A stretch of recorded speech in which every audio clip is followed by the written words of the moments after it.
Welcome to Zimbabwe. Welcome to Mati North Province.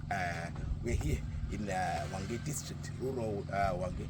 We've been working for a while now, and we are working on the concept of sustainability in rural Zimbabwe. And we're pushing on that concept as a way forward for Zimbabwe. And we demonstrate on how to do it. We don't talk about it, we demonstrate and we lead in that inside of things on social mobility in rural communities, so that they can level up. We want rural communities to level up and be able to compete, not compete with anyone else, but the rest of the world. We want Zimbabwe to rise again, and this is the time. It is only Zimbabweans who will do that.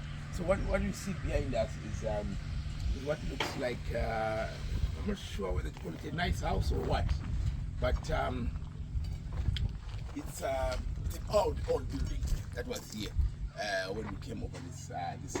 So we are going to deal with it. In a few minutes we'll be dealing with it. We are going to ground it. We're going to put it right, we flatten it down.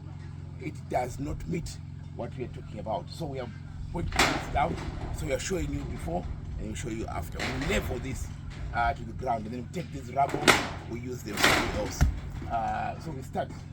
The work begins now. We'll bring this out, this down. It's in ISO. Yeah. So anyway, we'll get back to it. My name is Taku Mutefa. From here, Wange, in Mati North, in the western part of Zimbabwe. Thank you for listening to our rural content.